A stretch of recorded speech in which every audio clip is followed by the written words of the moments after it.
నమస్తే. Senior business analyst జీవి సత్యనారాయణ గారు మన స్టూడియోలో ఉన్నారు. నమస్కారం సార్. నమస్తే సార్. ఈ షేర్ మార్కెట్లో ఎస్ఐపి అని చెప్పేసి వింటున్నాము.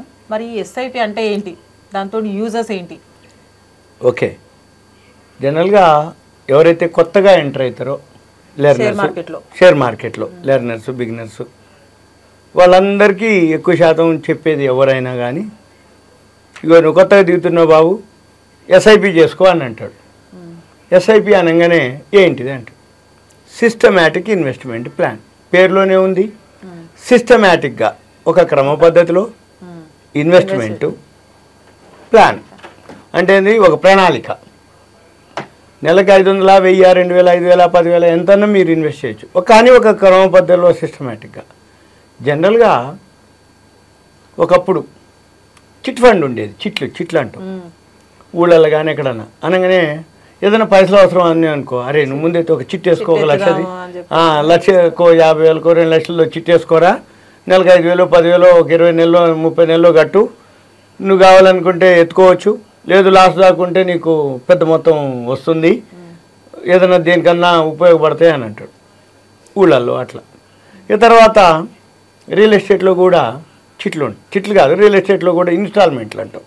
ఏంటిది, మీరు మా వెంచర్లో ఫ్లాట్ బుక్ చేసుకోండి, నెలకు ఈఎంఐల మాదిరి, రైట్, సింపుల్ ఈఎంఐల మాదిరి, నెలకు 5-6 వేలు కట్టండి, మీకు 40 నెలలు 50 నెలలు కట్టేసినాక మీకు ఈ ప్లాటు మీ సొంతం అయిపోతుంది, అప్పటికల్లా ఈ జాగ రేటు బాగా పెరిగిపోతుంది, అది ఇదని చెప్పేసి రియల్ ఎస్టేట్లో ప్లాట్లు. ఇవన్నీ ఎస్ఐపి కిందకే. ఎస్ఐపి ఏదైతే షేర్ మార్కెటే కాదు, చిట్ ఫండ్కి కానీ, ప్లాట్లు రియల్ ఎస్టేట్లోకి కానీ, లేదు సేవింగ్స్ కూడా. చాలామంది ఏం చేస్తారంటే ఇలా కాకుండా ఏమో ఇవన్నీ ఎందుకు కానీ, మా చిన్నపిల్లలు అంటే ఇప్పుడే మ్యారేజ్ అయ్యి పిల్లలు ఉంటారు, వీళ్ళ పేరు మీద అమ్మమ్మ నాయనమ్మలు ఏం చేస్తారంటే మంత్లీ 1 గ్రామ్ బంగారం, 1 గ్రామ్ బంగారం కొంటూ ఉంటారు. ఇక గ్రామ్ కొంటుంటారు. ఈ గ్రామ్ ఇవి చాలా ఉన్నాయి, స్కీమ్స్ వచ్చినాయి ఇప్పుడు. మనం లలిత చాలా ఉన్నాయి కదా స్కీమ్స్ వస్తాయి, గోల్డ్ స్కీమ్స్ అంటారు. వాళ్ళు ఏంది 5,000 కట్టండి, 10,000 కట్టండి, మీరు 11 నెలలు కట్టండి, మేము మీకు 1 ఇయర్ అయినాక నో మేకింగ్ నో వేస్ట్ అయితోటి మీకు ఇంత బంగారం ఇస్తాం అని చెప్పేసి కట్టిస్తాడు. అంటే ఏంది, ఒకటేసారి మనం ₹1,00,000 బంగారం కొనాలి అంటే కొనలేం కాబట్టి మనకు 1,00,000 మిగిలిన ఒక 10 ఇన్స్టాల్మెంట్ 12 ఇన్స్టాల్మెంట్లు కడితే అప్పుడు నీకు కావాల్సింది నెలకు 10,000 కట్టిన ₹1,00,000 జమ అయింది, ₹1,00,000 బంగారం వర్తుంది, నువ్వు కొనుక్కోవచ్చు అని గోల్డ్ స్కీమ్స్. ఇలా ప్రతి దాంట్లో ఎస్ఐపిలే. గోల్డ్ స్కీమ్స్ అనుకోండి, చిట్ ఫండ్ అనుకోండి, రియల్ ఎస్టేట్. మన షేర్ మార్కెట్కి వచ్చేటప్పటికి ఎస్ఐపినే, సిస్టమేటిక్ ఇన్వెస్ట్మెంట్ ప్లాన్. ఈ సిస్టమేటిక్ ఇన్వెస్ట్మెంట్ ప్లాన్లో మ్యూచువల్ ఫండ్స్లో ఇన్వెస్ట్ చేయొచ్చు, షేర్లలో ఇన్వెస్ట్ చేయొచ్చు. ఏదైనా కానీ ఒక క్రమ పద్ధతిలో క్రమశిక్షణగా ఎస్ఐపి ద్వారా చేయటం వల్ల బెనిఫిట్ ఏంటంటే, ఈ ఎస్ఐపి చేసేవాళ్ళు గోల్డ్ స్కీమ్స్ కానీ మామూలు షేర్లో కానీ. అయితే మనం చెప్పేది ఏంటిదంటే, షేర్ మార్కెట్లో ఎవరైతే కొత్తగా డీమ్యాట్ అకౌంట్ ఓపెన్ చేసి డీమ్యాట్ అకౌంట్లో ఎస్ఐపి ద్వారా కొన్ని షేర్లను సెలెక్ట్ చేసుకొని వాటిల్లో మంత్లీ 1వ తారీఖు, 7వ తారీఖు, 14వ తారీఖు, 21వ తారీఖు, 28వ తారీఖు కొన్ని డేట్లు ఉన్నాయి. వాటిల్లో మనము ఇన్వెస్ట్ చేయొచ్చు. డైరెక్ట్గా బ్యాంకుకి డెబిట్ లింక్ ఇచ్చేస్తే 1వ తారీఖు కట్ కావాలంటే 1వ తారీఖే కట్ అవుతాయి, 5వ తారీఖు కట్ కావాలంటే 5వ తారీఖే auto debit system. Auto debit అవి అయిపోతూ ఉంటాయి. మన పని ఆ రోజు మ్యూచువల్ ఫండ్స్ అనుకోండి, ఆ రోజు ఏదైతే ధర ఉందో ఆ ప్రకారంగా నేను 5,000 పెడతాను, 10,000 పెడతాను, అన్ని యూనిట్లు కొనమని చెప్పడం ఒక పద్ధతి. ఇక రెండో పద్ధతి ఏంటి, ప్రతి నెల ఒక తారీఖు ఉంటుంది. F&O క్లోజింగ్ వచ్చి ప్రతి నెల లాస్ట్ గురువారం ఉంటుంది. గురువారం రోజు ప్రతి నెల లాస్ట్, అది ఏ తారీఖు అన్నా రావచ్చు, తారీఖుతో పని లేదు, గురువారమే లెక్క. లాస్ట్ గురువారం ముందు రోజు బుధవారం మధ్యాహ్నం 1:30, 1:30, 1:15 ఆ ప్రాంతంలో 1:15 నుంచి 2 మధ్యలో ఆ టైంలో మనము కొన్ని సెలెక్ట్ చేసుకోవాలి లిస్టుని, షేర్లని. ఎలా అంటే నిఫ్టీ 50 అని ఉంటాయి, ఒక 50 కంపెనీలు. BSE సెన్సెక్స్ ఒక 30 కంపెనీలు ఉంటాయి. ఈ 30 కంపెనీలు 50 కంపెనీలు BSEలో ఉన్న 30, నిఫ్టీలో ఉన్న 50 ఒకటే. అంటే ఏంటంటే బాంబే స్టాక్ ఎక్స్చేంజ్లో 30 కంపెనీలు, నిఫ్టీ 50లో 50 కంపెనీలు, ఆ 50లో 30 పోతే ఇంకో 20 మిగులుతాయి కొత్తవి. ఓవరాల్గా 50. ఈ 50లో అన్నీ ఉంటాయి, ఫార్మాలు, real estate, education, media, entertainment, cement, steel, private బ్యాంకులు, గవర్నమెంట్ బ్యాంకులు, ఆటో సెక్టారు, ఫార్మా సెక్టార్, ఇట్లా 83 సెక్టార్లు ఉంటాయి. అన్ని సెక్టార్లో మిక్స్ అయ్యి ఆ 50 కంపెనీలు సెలెక్ట్ చేసి లిస్ట్ ఉంటుంది ఎన్ఎస్సి ఎక్స్చేంజ్లో. ఎన్ఎస్సి నిఫ్టీ 50 అంటాం.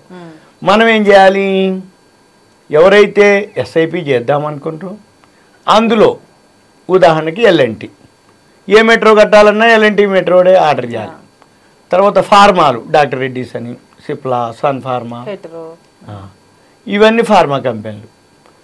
ఇప్పుడు బ్యాంకులు, SBI, IndusInd bank, Axis bank, ICICI bank, HDFC bank, బ్యాంకులు, ఇట్లా ఫార్మాలు, real estate, education, media, entertainment, ఇట్లా ఒక్కొక్క సెక్టార్లో ఈ 50లో మనం ఏం చేయాలి, కొంచెం ఎవరినన్నా ఫైనాన్షియల్ అడ్వైజర్ని కలిసి వాల్యూ ఉన్నటువంటివి, గ్రోత్ ఉన్నటువంటివి, ప్రాఫిట్ అండ్ లాస్ బాగా ఉన్నటువంటి కంపెనీని ఒక మన క్యాపిటల్ని బట్టి నెలకు 10,000 ఇస్తావా నువ్వు, 20,000 సేవింగ్స్, 10,000, 15,000, 20,000, 25,000, 5,000 ఎంత సేవింగ్ చేస్తావో ఒక 3-4 కంపెనీలు సెలెక్ట్ చేసుకొని, ఒక 5-6 కంపెనీలు, 4-5 కంపెనీలు, ఒక్కొక్క కంపెనీలో 3,000, 2,000, 4,000, 5,000ని మనము ఒక డేట్ ప్రకారంగా, ఎప్పుడు ప్రతి నెల లాస్ట్ గురువారం ముందు రోజు బుధవారం నాడు మధ్యాహ్నం 1:15, 1:30, 2 మధ్యలో ఆ షేర్లని ఆ ప్రకారం కొనుక్కోవాలి. ఎల్ఎన్టీ ఒకటి, ఐసిఐసిఐ బ్యాంక్ ఒకటి, ఎస్బీఐ ఒకటి, ఇట్లా బ్యాంకు, ఫార్మా అన్ని ఒక్కొక్క దాంట్లో ఒక్కొక్క పేర్లు సెలెక్ట్ చేసుకోవాలి ముందు. అవి కూడా ఎప్పుడు profit and loss balance sheet ప్రకారంగా ఏది వాల్యూ ఎక్కువ ఉంది, ఏది గ్రోత్ ఎక్కువ ఉందో చూసుకొని ఆ లిస్ట్ తీసుకొని ఆ లిస్టు ఆ టైంలో ఏ ధర నుండని బైలోకి వెళ్ళిపోవాలి. ఈ నెల ఫిబ్రవరి కొనేషన్ అయిపోయింది, మళ్ళీ మార్చి సేమ్ మార్కెట్ ముందు రోజులు పెరిగినాయి, 6 రోజులు పడ్డాయా పెరిగినాయా అవన్నీ మనకు సంబంధం లేదు, ఆ రోజు మాత్రమే అప్పుడే కొనాలి. సపోజు మీరు కంటిన్యూగా 10,000 కొంటూ ఉన్నారు, ఓ 3-4 కంపెనీలు సెలెక్ట్ చేసుకున్నారు, 10,000 కొంటూ ఉన్నారు. ఈ 10,000 కొంటూ ఉన్నప్పుడు ఒక 5-6 నెలలు అయింది, ఒక నెల ఏదన్నా మీరు కొనే టైంకి మార్కెట్ బాగా ఫాల్ అయింది అనుకోండి ఉదాహరణకి, అమ్మ పడిపోయిందే ఇంకా పడిపోతుంది అని మీరు డిస్కంటిన్యూ కాకూడదు. ఎందుకు కాకూడదు అనేది దానికి చెప్తాను. ఎప్పుడైతే పడిందని మీరు ఊకుంటే పెరిగినప్పుడు మళ్ళీ నువ్వు కొనాలంటే ఉండదు. కానీ తగ్గినా కానీ పెరిగినా కానీ ఎస్ఐపిలో ఏంటిది అంటే సిస్టమేటిక్గా నువ్వు కొంటుండాలి అంతే. తగ్గింది కొనుక్కునేవి తక్కువలో దొరుకుతాయి, పెరిగింది నీ దగ్గర ఉన్నాయి పెరిగినాయి, ఓల్డ్ మనం కొనుక్కున్నాం కదా కంటిన్యూగా అవి పెరిగినాయి కదా, అందుకని కొనుక్కునేవి తగ్గినాయా మనవి తక్కువలో దొరుకుతాయి.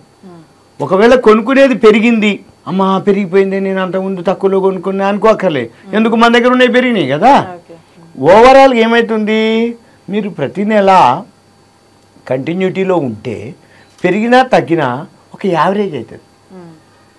కొనేది ఒకవేళ హైలో కొనవా, ఉన్నాయి పెరిగినాయి కాబట్టి ఎక్కువ రేటు యావరేజ్ ఉంటుంది. సపోజు కొనే తక్కువలో దొరికింది అంటే మార్కెట్ పడింది, కొన్నవి ఉన్నాయి కదా ఎక్కువలో అంటే అంతకుముందు లాభం ఉంది కదా, అవి ఇవి లెక్కేసుకున్నా మళ్ళీ మీకు యావరేజ్గా కంటిన్యూటీలో ఉంటాయి. కొన్నేళ్ల తర్వాత ఏమవుతుంది తెలుసా, ఒక్కసారి బాగా పెరిగినప్పుడు ఇవన్నీ కూడా మంచి వాల్యూస్ వస్తాయి. ఇది ఎస్ఐపి, సిస్టమేటిక్ ఇన్వెస్ట్మెంట్ ప్లాన్. మనం ఏం చేయాలి ఎప్పుడైనా కానీ ఏదైనా సరే ఒక ఇన్వెస్ట్మెంటు అంటే షేర్ మార్కెట్, మనం షేర్ మార్కెట్ వాళ్ళం కాబట్టి షేర్ మార్కెట్ గురించి ఎక్కువ చెప్తుంటాం కాబట్టి మిగిలినవి మంచిగావా, మిగిలినవి చేయకూడదా, మిగిలినవి చూడకూడదా అంటే మిగిలిన ఎవరు వాళ్ళు ఇప్పుడు విలేజెస్లో డిస్టిక్లలో ఒక్కొక్కళ్ళకి సబ్జెక్ట్ మీద నాలెడ్జ్ ఉండదు, వాళ్ళు రియల్ ఎస్టేట్ అనో చిట్ ఫండ్ అనో లేకపోతే ఈ గోల్డ్ స్కీమ్స్ ఏవో కడుతుంటారు. ఓకే, నేనేమో దానికి సపోర్ట్ చేయడం ఎగనిస్ట్ అనేది కాదు. మనం షేర్ మార్కెట్ వాళ్ళం కానీ షేర్ మార్కెట్లో ఉన్నటువంటి ప్లస్ పాయింట్లు, షేర్ మార్కెట్లో ఉన్నటువంటి అడ్వాంటేజెస్ ఎందుకు చెప్తాము అంటే చిట్ ఫండ్ ఉంది, ఏం లేదు ఎంతో కొంతే వస్తుంది ఆ కమిషనే. రియల్ ఎస్టేట్ ఉందనుకోండి వస్తుండొచ్చు, సపోజ్ జనరల్గా అవుట్స్కట్స్లో అన్నీ కూడా టైం తీసుకుంటాయి పెరగాలి అంటే. ఇక గోల్డ్ వచ్చేటప్పటికి యావరేజ్గా ఉపయోగపడుతుంది. కానీ గోల్డ్ స్కీమ్స్లో ఎక్కువ శాతం ఏంటంటే మనం కొనుక్కొని ఉంచుకోవడానికి అవసరమే తప్ప ఇన్వెస్ట్మెంట్ కానీ గ్రోత్లో కానీ ఎంత గ్రోత్ వచ్చినా మళ్ళీ గోల్డ్ నువ్వు అమ్మేది ఉండదు, ఒకవేళ నువ్వు గోల్డ్ స్కీమ్లో కట్టినా నువ్వు అమ్మాలి అంటే వాడు ఇచ్చేది ఆర్నమెంట్స్ గోల్డ్ 24 గోల్డ్స్ కట్టాలంటే మళ్ళీ వేరే ప్రైస్లు వేరే లెక్కలు ఉంటాయి. అందుకని మళ్ళీ అవన్నీ వేరే ఉంటాయి. ఒక్క షేర్ మార్కెట్లో ఏమవుతుంది, ఏదన్నా ఉండని ఎలా అని ఉండని విత్ ఇన్ మినిట్స్లో మనము ఎంటర్ అవ్వచ్చు, ఎగ్జిట్ అవ్వచ్చు. ఇప్పుడు ఎస్ఐపి చేసినాం, 1 year అయింది. కంటిన్యూ కావాలనుకుంటే ఇంకా కంటిన్యూ చేసుకోండి, ఇయర్స్. లేదు ఓ 7-8 months అయింది, మీరు ఎగ్జిట్ కాదలుచుకుంటే ఎగ్జిట్ కావచ్చు, లేదు స్టాప్ చేసుకోదలుచుకుంటే స్టాప్ చేసుకోవచ్చు, లేదు మంచి రిటర్న్స్ వచ్చింది క్లోజ్ చేద్దాం అనుకున్నాం, మొత్తం సెల్ చేసుకొని క్యాష్ చేసుకోవచ్చు, మళ్ళీ తగ్గినప్పుడు ఎంటర్ అవ్వచ్చు, మన ఇష్టం. లేదు మన పిల్లలు ఉండరు, ఓ 15 ఏళ్ళు 25 ఏళ్ళు కంపెనీలు ఉన్నాయి, వేసుకుంటూ పోవచ్చు. లేదు ఒక 1 year వేసినావు, ఈ కంపెనీలు సరిగా లేవు పర్ఫార్మెన్స్, ఇంకా నీకు వేరే మంచి కంపెనీలు కనపడ్డాయి, అబ్బా మనం అది మిస్ అయినట్టుందంటే దీన్ని ఆపేయి, దాన్ని కొనుక్కో. ఆ కంపెనీ అంటే ఏదైతే గ్రోత్ ఉందో ఆ గ్రోత్ ఉన్నటువంటి కంపెనీనే చేసుకోవచ్చు. ఈ లోపల నీకు కొంచెం ఐడియా వస్తుంది, ఎస్ఐపి అనేది ఆ రోజు కొనుక్కోవటం అనేది ఉత్తమం. అయితే ఇలా ఏది చేస్తూ ఉంటే మీకు కొంచెం ఎక్స్పీరియన్స్ వస్తుంది, నాలెడ్జ్ వస్తుంది. అప్పుడు మీకు ఒక అంటే ఎక్స్పీరియన్స్, మెయిన్ ఎక్స్పీరియన్సే. షేర్ మార్కెట్లో పైసలు ఉన్నాయి, కొన్నారు, అందరు కొన్నారు, పెరిగింది, అందరికి లాభం వచ్చింది. కానీ పడ్డప్పుడు మార్కెటు నష్టం వచ్చినప్పుడు నువ్వు రైట్ వేలో ఉన్నావో రాంగ్ వేలో ఉన్నావో అది తెలుస్తుంది. ఎప్పుడైతే లాస్ వస్తుందో కొన్నప్పుడు అందరికీ పెరిగింది వచ్చింది, మరి పడ్డప్పుడు ఎందుకు పడింది, ఎందుకు లాస్ వచ్చింది కనుక నీకు తెలిస్తే అది బిజినెస్. ఎగ్జిట్ ఎంటర్ అందరు ఎంటర్ అవుతారు, ఎగ్జిట్ ముఖ్యం. కరెక్ట్, అది ఎగ్జిట్ ముఖ్యం. ఇంకోటి మీకు సింపుల్ చెప్తున్నాను, షేర్ మార్కెట్ అనేది అందరూ ఎక్కువ శాతం అభిమన్యులే, అర్జునులు కారు. అర్జునులు కావాలి అంటే ఆ సబ్జెక్ట్ మీద గ్రిప్ వస్తే అప్పుడు అర్జునులు అవుతారు. అంటే ఏంది, పద్మవ్యూహంలోకి ఎంటర్ అవ్వడం అందరూ ఎంటర్ అయ్యారు, అందులోంచి ఎగ్జిట్ రావాలి అంటే బయటకు రావాలి. అభిమన్యుడు రాలేకపోయాడు, అర్జునుడు పోతాడు వస్తాడు.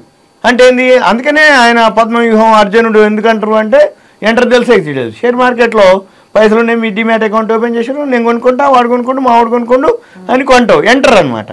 మరి ఎగ్జిట్ ఎక్కడ? అందుకని ఎస్ఐపి చాలా సేఫ్ మెథడు. ఇది సింపుల్గా మేము కూడా ఎంకరేజ్ చేస్తాం, కానీ షేర్లు ఎంకరేజ్ చేస్తాం. ఎస్ఐపిలో షేర్స్ మంచి కంపెనీలు చూసుకొని మీకు ఇంకా కావాలి అనుకుంటే మేము లిస్ట్ ఇస్తాం, ఎస్ఐపి లిస్ట్ ఇస్తాం, ఎస్ఐపి చేసుకోవచ్చు. ఇదంతా మీకు ఒక awareness, education, knowledge purpose, information మాత్రమే. ఇంకా మీకు ఏదైనా అనిపిస్తే మీ పేరు, ఊరు, కంటెంట్ మెసేజ్ పెడితే నేను తర్వాత వీళ్ళు చూసుకొని కాల్ చేసి ఎక్స్ప్లెయిన్ చేస్తాను. చాలా మంచి విషయాలు చెప్పారు సార్. అయితే మీరు ఇంకా ఈ సిస్టమేటిక్ ఇన్వెస్ట్మెంట్ ప్లాన్ గురించి ఇంకా ఏమైనా తెలుసుకోవాలి అని అనుకుంటే మీ అడ్వైజర్ దగ్గర సలహా తీసుకొని మాత్రం దీని గురించి అయితే ఏ ప్లాన్ అయితే బాగుంటుంది అనేసి ఆ డెసిషన్ అయితే తీసుకోండి. ధన్యవాదాలు సార్. ధన్యవాదాలు.